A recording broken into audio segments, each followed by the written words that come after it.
Sky, Nice. Johnny, What? couldn't be more excited to be here in Maui with a couple of the guardians of the Holy Rail. There you go. Maui Guardrails is just down the hill. We can see it right now. There's a couple bumps coming.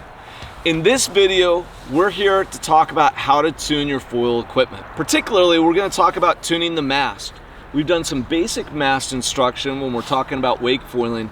This video is about prone foil surfing and the adjustments of your gear, including your mast, when you're prone foil surfing.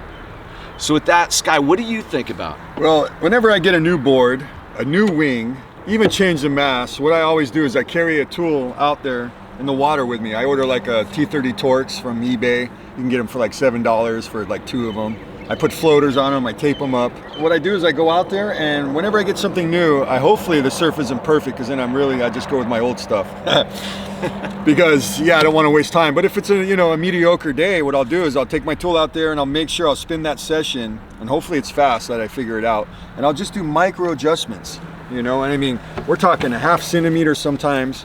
Moving your mast up and down can make a huge difference. I tell people that's the first and most important thing to do. Whether you're on the lake, whether you're winging, whatever, mast position is the first thing that you got to do. Write everything stock, figure out your mast position. Why is that?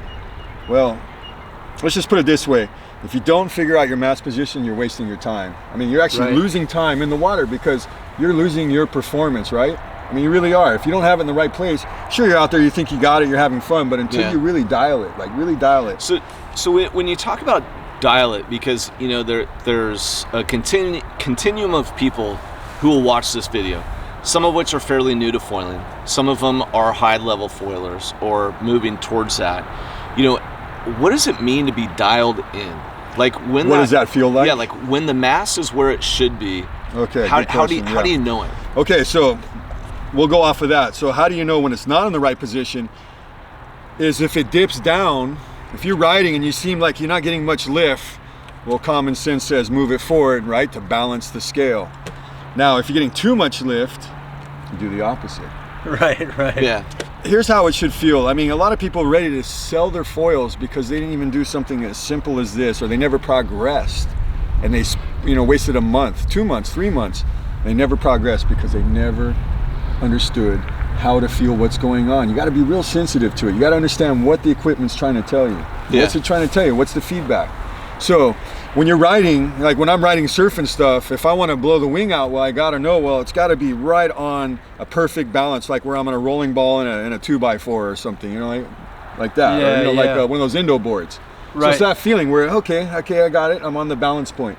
And so again, if you're dipping down, you're not there. And if it feels like it's doing a wheelie, you're not there. So you adjust according, right? You adjust according to that. Yeah. And how much that is adjustment of mast versus foot position? Wherever your feet land is natural, right? That's a natural thing. It's a natural occurrence.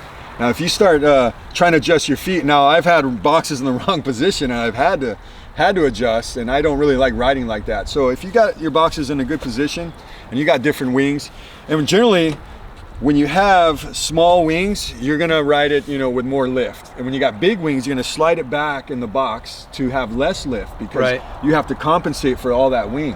So wing sizes always dictate where you're gonna put it. So in general, though, on your larger wings, you're adjusting back. Like if you're going in general. Now, everyone's riding different boards. Now, the reason why I say you have to find your own sweet spot is because everyone has different boards. They have the tracks mounted wrong, meaning that maybe the shaper didn't know where to put them exactly, or your foil is just the way it rides. A lot of foils out there that I've tested for Foil Magazine are really lots of lift, front foot heavy. I slide that thing all the way back and I still am finding too much lift. So then what you can do is, that's another topic, you can shim your tail. But you always want to find where you can in the best position possible. Okay. Yeah. So I think with the mast, the thing you want to take away from there is take a tool out in the water with you. And if it doesn't feel quite right, keep making those adjustments. I think a really interesting thing that Sky said there is where your feet land is where it's natural for you. And so when you pop up and you keep landing in that spot, if you're seeing something that's continuing to happen, make that adjustment. Yeah, on the mast position though, with the adjustment, if you got a brand new mast, brand new board or existing board, Sky, would you say to start maybe in the middle? Absolutely. Start in the middle and then do the mic versus like starting at the back. Okay. Absolutely, yeah. You'd want to start in the middle, and then from there you would just go to what you feel. Like I said, remember, are you doing a wheelie or are you dipping down and not getting much lift? Now, if a surf is big and it pushes you in a lot of white water, you're going to automatically do a wheelie no matter where you got it. Of course, further back is going to give you less lift, and you know, you can compensate for that. But again, you'll know once you're up and riding, that's when you want to judge exactly where your mast belongs. Okay, got it. All right, so that gives you a lot to think about in terms of the mast. The next point that you tune, at least with the Armstrong gear, is in that tail wing with a shim. And so Armstrong will ship your standard foil kit. It has a 0 shim, it has a +1, and then you can purchase a -2 shim. And so, Sky and John, what circumstances do you think about those different shims? From a 0, you're going to get little characteristics, and it's going to be very minute, but you're going to get what we call a little bit of resistance, a little bit of drag, right? Because all of a sudden we have different pitches. Now, for me personally, almost all my videos and everything up until recently, I've been riding the 0. And I've just been doing the +1 recently because I've been finding it's been nice with the 1250. But for the most part, it's always been 0, because 0 is just so fast. It's got great levitations, great pump, and it, like I said, there's no resistance. It's just straight shooter. Yeah, I'm the same. Like I was riding the 0 on everything. So 1050, 1550, even 1850, 0 shim, just fine. When I got the 1250, I put the +1 on, and what I found is, for some reason, and it could just be my own incompetence or whatever, but once I put that +1 on, it allowed the 1250 to drive more in my pumping. So I could surf the 0 fine, but when I'm coming off the wave and I wanted to pump, I felt like I wasn't getting enough drive forward. The +1 allowed me to do that for some reason. It kept it down. Keeps it down. Right. So the +1, what that +1 shim will do is we'll keep your foil down in the water more, and you won't breach as easy, and it'll also give you that forward drive. That being said, recently I've been riding the 0 with the 1250, and I'm finding I'm getting used to that. Now, with my space stick, because of the box mount, I've had to ride the +1 more so because I didn't have any more space. So if you run out of space and you're still getting too much lift, you can always run the shim to keep you where you need to be. Yeah. Right? If you run out of box space. So getting back to the box. Yeah. So now we've talked about mast position. We talked about different shims that you might use.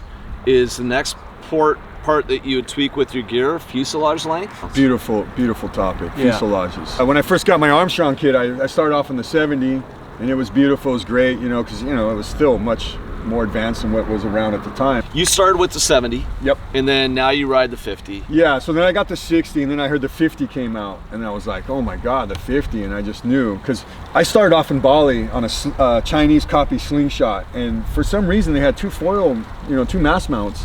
Right, and all of a sudden it was just like, suddenly it just became really short, and I realized how loose that was. So I was ahead of the game on the sense of short fuselages a while ago. Yeah. And that was cool. So I really enjoyed that. And then I got on longer ones again and I go, hey, this is not as loose. And I realized we got to shorten it up. You can look at it this, it's like a car or wheelbase on a bus or a surfboard. You got long boards, you got fun boards, you got short boards, and you got really short boards. And so short fuse is a short wheelbase. And I made some videos on this on Instagram about foil base.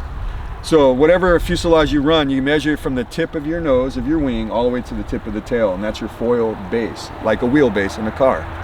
And what that'll do is give you a generalization of what you're riding. And now you have your width, the width of your wing. The wider it is, the less maneuverable it is, just like a surfboard. So you can really relate to a lot of cars, surfboards, airplanes. It all comes down to the same kind of dynamics. When we look at the 70 right now is what a lot of guys will use for wing foiling. Mm-hmm. And then 60 is kind of the standard one you would get with your kit. And then 50, the thing that was interesting to me, guys, when we were talking about this, when you go 50 fuse, you'll go ahead and increase the size of that tail wing a little bit with it. And get away with it. And still be able to have performance. Yes. And now when you ride really short stabilizers like a 212 chop, right? 232 chop. What that will do is, I mean, as long as the waves are kind of small, I mean, you can ride it in any size. To be honest, I've rode it in all sizes and it still works. But in smaller waves, you can just really free up, your riding. It really just gives you really just takes care of the ball and chain, so to speak. Yeah. Just throws it out. So we talked about mast position, fuselage length. We talked about shims. Is there any other optimization that you think people need to think about, or do we pretty much cover it? Yeah. I don't know, leash maybe. Leash? It's not. Leash, Johnny? It doesn't affect. Really? It does not really affect your riding too much, but it can ruin your day. Psychologically or really? Like, how could it ruin your day? Well, in prone surfing, it can ruin your day. If you have a leash that's too long or if you got a thick, 6-foot leash, chances are that extra foot is gonna get tangled. What I ride is the Kind Grom leash. The Kind Grom leash, Really? 5-foot leash, 5 because foot, here's 1.5. how, Tim, here's how it can ruin your day. You're sitting out in the surf, you're waiting, you're patient, then you see the set on the horizon, you go to turn to paddle and you realize your long leash is wrapped around your foil. Your foil's locked. Your foil's locked. The foil has Hector locked down. Yeah. Oh shit. And if you turn and paddle, you can actually catch those waves, but it doesn't ride too well. Yeah. And, you know, it's kind All of right. a buzzkill. So that's a great tip. You know, when you're looking at your leash, go for the 5-foot Grom. And the reason why, I've tried the coils. I've tried 4, 5 foot. I've even tried the 8 and the 9s, the 10s, and the coil is not happening because it twists all around. It just never seems to work. I just tried it today when I switched out with Ken Lee's board, and I tried that. And I was like, oh man, I remember why I don't like the coil. Yeah. You know, and so I just think the best basic, if you're gonna prone surf or you know whatever you're doing in the water, in the ocean, you want to have that 5-footer, and it's really thin too. It's super thin. Yeah, I found the kind to be the best. Okay. Yeah. This is FCS. This is 6 foot, so I get a little wrap here, but we could tie a knot in it. You know? Yeah, there you go. Well, as Sky said though, it follows the same rule as probably the foils, the wings, the boards, the leash. Thin is in, so thin seems to perform thin better. To win, baby. Thin is in. Thin is in a lot of ways in life. Just remember that. It's really a mantra. It really is. There you go. All right. Well, hopefully this video is useful for you. Now you have a bunch of ideas of how to tune your equipment. Sky, thank you so much. Johnny, thank you so much. If you want to see more from Sky Rama, Instagram, sky.rama, all kinds of great foil content there. I can't wait to get back on the water tomorrow. Please subscribe to the YouTube channel. Follow us on Instagram as well. Come back early and often for more great content. Aloha, hang loose, get on the water, have a great time. Right on, big aloha.